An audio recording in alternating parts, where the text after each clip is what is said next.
Hey guys, AntVenom here, and welcome back to another Minecraft video. And today I'm going to be showing you guys the plumber.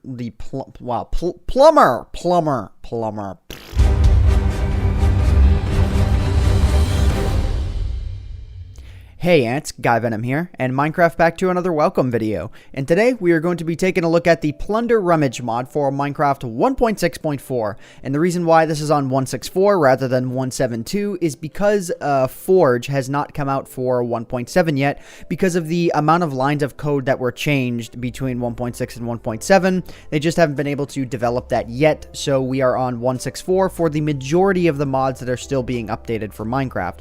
So without any further ado, let's just go ahead and let's launch right into this. So essentially what the Plunder Rummage mod is it is a mod that basically enables treasure hunting within Minecraft. You can actually see I have 3 treasure maps within my inventory here, and these can be obtained by killing any sort of hostile mob. And I'll show you guys sort of the sort of drop chance that you can get from these. If I go ahead and I spawn a creeper here, let's actually spawn a bunch, 3, 4, 5, 6, 7, 8, 9, and then 10. And if I go and I kill them with splash potions of harming, because it's a good way to kill them all at once, you can see that even from just that, it didn't drop, you know, any of these. So I'm just gonna go ahead and I'm gonna spam a ton of creepers into this thing, and then you'll sort of get an idea as to the drop chance for a treasure map. So there you go. You can see I got one right there. Looks like I actually got 2 of them there. So let's go ahead and let's take a look, along with 43 gunpowder. So this was a medium map and a hard map. So essentially the way the difficulty modes work with these maps is if you go ahead and you go into your inventory here, or you just kind of highlight over them, which you need to do in your inventory, you can see that they all have different attributes about them. You can see that there's a difficulty thing, a stages thing, which for the easy maps I believe is always 1. There is an origin, and then there's a region. I'm not too sure what that's all about, but you can see the approximate location or the starting location for these given maps, which is never really too far away from where you're standing to begin with. So if I go ahead and I check out this easy one here, which if you right click with it, it will, I think I need maybe, yeah, you got to right click towards the ground. No, you don't actually have to. This map leads to -346, which is going to be behind me. And then, okay, let's see here. Does it lead behind me? I'm not actually sure. Does it lead off in this direction, this direction? I can't actually. Okay, there we go. Whoa, that's a big tree right there. Okay, so I have a feeling this might be the point. I'm not really too sure, but maybe this just might be the tree they spawn in. So essentially what happens with these sort of treasure maps that you're looking for a chest that's going to spawn somewhere on the surface. And unfortunately, it can actually spawn in the water as well, which can make for some really interesting adventures. But it's never going to spawn sort of like in a cave system or anything like that. It's always going to spawn on the surface. And sometimes when it spawns on the surface, it spawns inside of these 3x3 trees, which in a dense forest can be a little bit hard to find. But man, I imagine if it always has a leaf structure like this, then it's never going to be a problem. But anyways, so given the coordinates that you are given here, you can actually see, I'm not sure if, okay, so that's the region there, I guess. I'm not really too sure. But the origin is really what you're looking for. And the map itself, or the chest that's going to spawn as a result of the map, can spawn anywhere between 5 and 45 blocks away from the origin point. So let me just go ahead and let me break this here. And then as you can see here, okay, whoa, this is weird. There we go. So this was the easy map, and the reason why it's the easy map is because there were no other chests, or there were no other maps inside of it. So I'm going to go ahead and I'm going to deposit that. You can see these would be my rewards if this were the particular map that I were aiming for. But anyway, so that's an easy mode map. Let's go ahead and let's go after a normal mode map, and I do believe this one actually starts, no, this one doesn't start from the same area. It says that this one leads to a different location. So this one leads to, oh, okay, maybe the origins are where the map were originally obtained, and the region are where the map is going to wind up leading from. So let's go ahead and let's go along that principle here, and try and find this map. So I could actually just teleport to the location, but what's the fun in that? Well, there's no fun. There's no fun. So I need to head off in this direction now. So 281. Okay, so now if we go ahead and we start looking along the surface here, we may wind up finding it. You can see my location is very, very close, and there it is. It's right in front of me here. So now what you'll see is that when you have a medium map here, it's going to spawn the next stage of the medium map inside of the chest. So you can see here, this one has 4 stages, and then this one has 3, but it's still a medium map, and then our reward is Strad for that one. So yeah, all right, let's go ahead and let's check out this one here. So this one is going to point to a location, again, fairly nearby, which is going to be right down in this direction here. So let's go ahead and let's travel off in this direction here. And yeah, I'm not going to go and do a hard map or anything like that just because of the amount of stages that it requires. But rest assured, the rewards wind up getting better for the higher up maps that you wind up doing. And usually, in most cases, the better of the rewards doesn't come until the final chest, which is why on easy mode you saw, you know, a really massive amount of rewards there. So let's go ahead and let's head off in this direction here. So, okay, so the map is leading right over here, it looks like. So is it oh, okay, there it is. There's the spot, right there. Yeah, okay, so then there's a stage 2 medium chest, or medium, I keep saying medium chest, but it's a medium treasure map. Alright, and then this one leads off. Okay, this one actually leads. I'm going to TP to this one just because, for the sake of saving time here.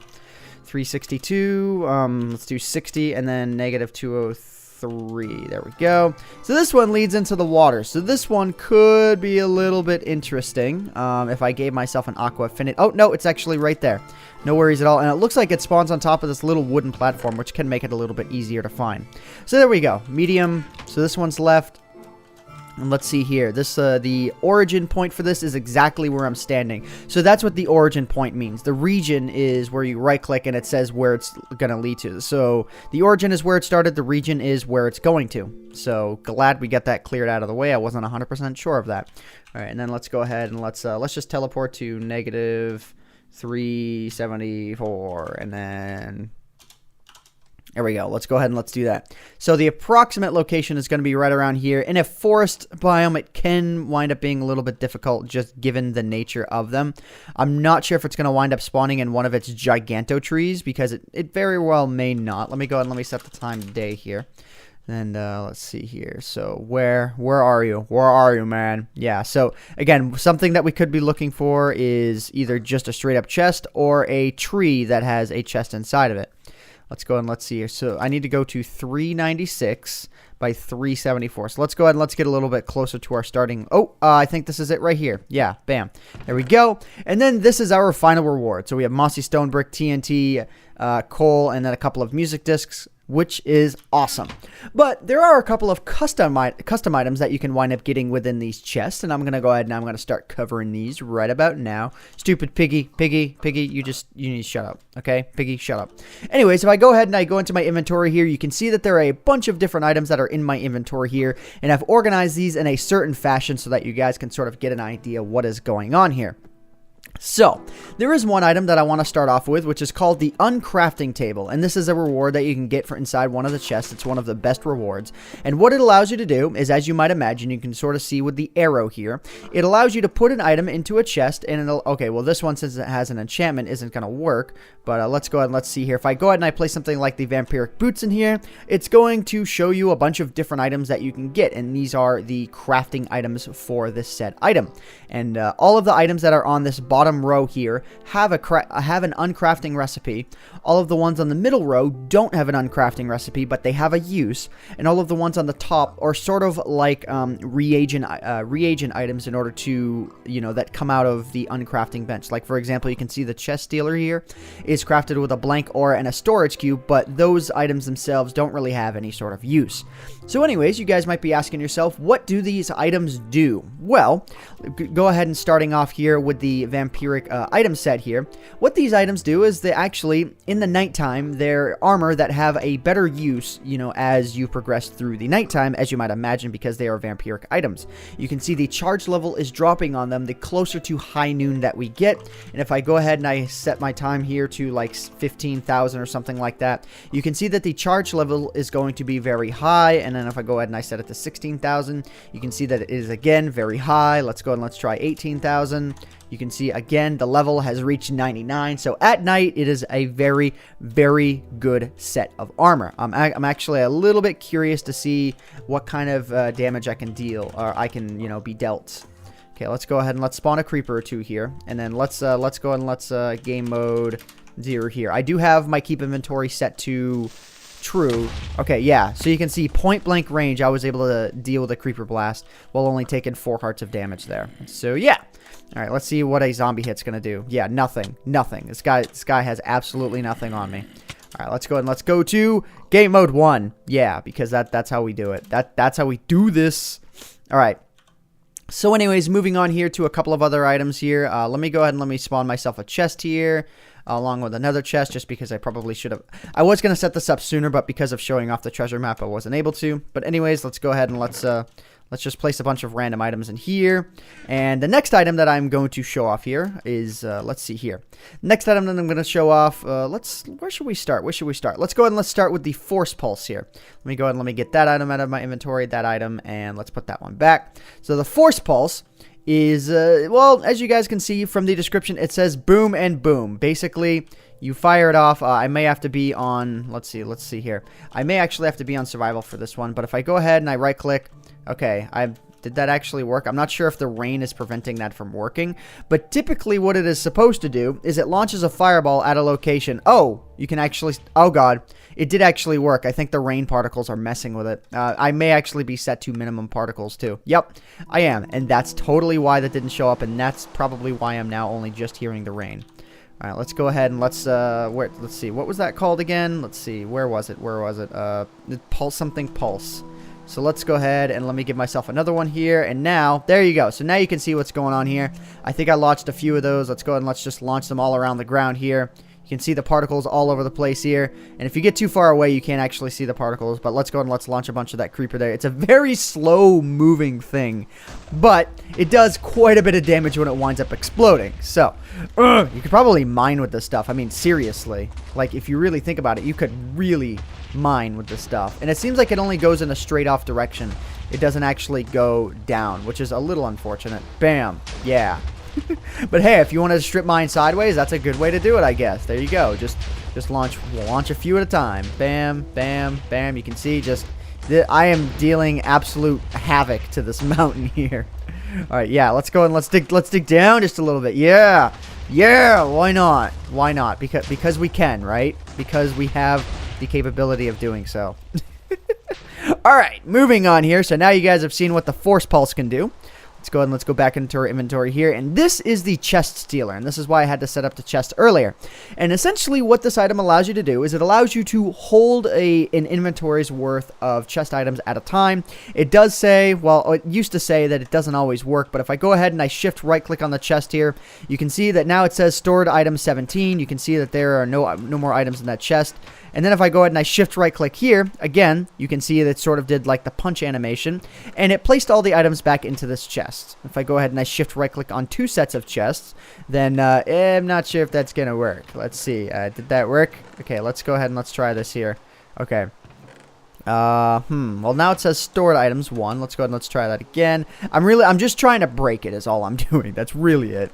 Let's go ahead and let's take that item out, and then bam. Yeah, okay, so even though there are 8 items, it sees this as 1 item. So it can only pick up, like, so if it already has an inventory worth of stuff, it can't pick up another inventory worth of stuff. It just doesn't work. You have to redeposit the items back into an empty chest in order for it to work. So that is how the chest stealer works. The pulse shield is a really interesting item. I'm going to go ahead and I'm going to toggle downfall because it's kind of annoying. I'm going to go ahead and I'm going to give myself, let's see, let's go ahead and let's give myself a zombie egg here. Let's go ahead and let's just do it up. Let's see. Oh, is it morning time? No, time, night. No, time, set, night. Because I'm not ready yet. I'm totally not ready. So I think the way that it actually works, I'm probably going to wind up cutting out me trying to figure it out. I think the way that it actually works is that when you right click with it the first time, it forms your sort of force field, and that force field expands out.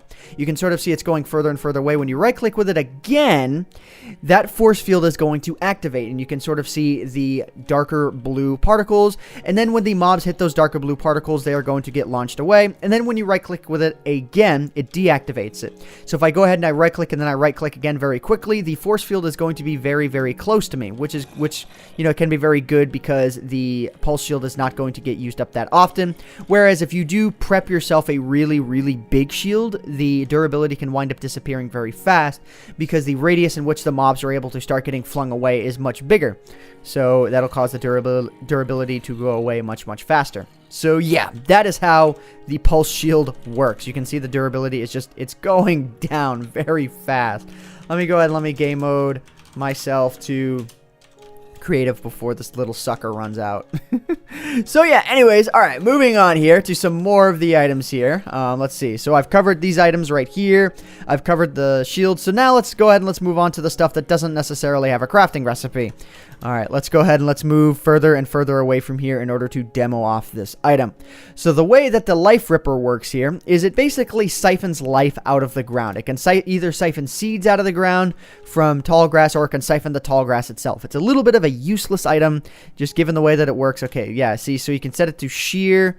Yeah, so it's like a pair of shears almost, kind of. And then, so like, if you shift right-click with it, it sets the expansion rate. And then if you just right-click on the raw ground, it sets the harvest mode to be a certain thing. So let's go ahead and let's game mode ourselves here. Dash is not a valid number. I'm well aware of that. So if I go ahead and I right-click, okay, let's see here. Maybe, oh, I have to actually like right-click to the sky. It does a bow activation thing. And then, okay, so it seems to be working in the same way that the shield does. Whereas if I let go now, oh, the Life Ripper doesn't have enough power to harvest that many. So it works in the same way that the shield does, where if I right click and hold, it forms an expansive shield, and that shield will get used when you let go. You can see it used almost like a third of everything here. Looks like I got some saplings out of that. I got some seeds out of that. If I go ahead and I set the harvest mode to shear here, and then I go ahead and I do this, bam. Yeah. Okay, so it looks like it sucked up a bunch of the leaves. It sucked up a bunch of the grass. So that can be a little bit useful. It's sort of like shears on steroids, or it's like your fist on steroids to grass or leaves and stuff. Yeah, can be very, very useful for these sorts of scenarios. All right, let's go ahead and let's see here. Yeah, that's what I'm talking about. You know what? Let's do that again. Let's do it again. Okay. Yeah, it doesn't have enough to get all of it, but it did get quite a bit. Okay, all right, let's go ahead and let's game mode ourselves to 1 here, because I am dying. I'm dying very fast. All right. So now, oh my god, that is way too many leaves for this. I can't do this. I can't do this. I can't. Not right now. Not right now. All right, moving on here to the next item on the list here is our log splitter. I'm not going to get into this one too much. It's basically sort of like a diamond axe. It chops logs very fast. Let's go ahead and let's go to this, this game mode here. Okay, it chops logs very fast. That's what it does. It's a log chopper, and that's a creeper. And I'm not dead because of this armor, and it's awesome and stuff. Let's go ahead and let's try and move away from these mobs yet again. All right, so that's the log splitter. The enchantment siphon is a pretty simple item. Basically, what it allows you to do is it allows you. Well, I actually need to get a book into my inventory, which I find a little bit weird. But yeah, if I go ahead and I take a book here, and I go ahead and I drop the diamond sword and then the book into an enchantment siphon, it will give you one of the enchantments back, and then it looks like it only withdrew one of the enchantments from the item. And then if I go ahead and I give myself another book here, not a book, a book, because I need to learn how to spell today. If I go ahead and I give myself another book there. Ooh, and that's kind of funny. I left the diamond sword inside of the siphon, but it still kept the item. So that's good to know that there's no glitches there. So then you can see it just allows you to remove the enchantments from your items. That's essentially how the enchantment siphon works. There's nothing really to it more than that. The uncrafting table is something that I believe I've explained already, but essentially it allows you to get the items from, any sort of item, the crafting recipe. Okay, it doesn't work for the diamond sword for some reason. That's kind of weird. Let's see. Does it work for sandstone? So it doesn't seem to work for everything, but it does work for some stuff. Yeah, so like if I go ahead and I drop the chest stealer in here, okay, that doesn't work. Okay, but that one works for some reason. That's kind of weird. All right, let's go ahead and let's drop our vampiric item. Like the vampiric items work, so maybe just a little bit glitchy, but effectively that is how it works, and that's the only way you can get these sort of reagent items from this mod, is by doing it through that. So yeah, all right, moving on to the final item on the list here is called the teleport scroll. In this one, you basically just right-click on the ground, or you shift right-click on the ground, and it sets your teleport location to be at a certain spot. And if I go ahead and I go a little bit ways away here, and then I right-click with it, it teleports me back, and then it'll use a little bit on the durability bar. So you guys can't actually see that. If I go ahead and I shift right-click, and then let's just, I'm not going very far away here, and then I right-click again, you can see it uses a little bit of the durability, but not much. And now if I go ahead and I travel much further away, let's go ahead and let's just do this up. Yes, okay. Oh my god, the skeletons are chasing me. I'm in so much danger. Oh my god, I'm in a forest. It looks like it's been shot by a madman. Okay, well, I'm back. I'm back. So I'm not really sure, but it seems like it may use durability based on the amount of blocks you are away. Like exactly. Like if you're exactly 1 block away, it'll use exactly 1 block. I'm not really too sure. Let's see here. Yeah, maybe. Let's go like 2 blocks away. Will it use 2 on the durability? Yes, it will. So I think that's how that works. So anyways, guys, I feel like I have gone through this mod pretty much as extensively as I can. If you guys want to try it out for yourselves, the link will be in the description below as always. But anyways, guys, I hope you all have enjoyed this mod review. My name is AntVenom, and I bid you all farewell. Thanks so much for watching.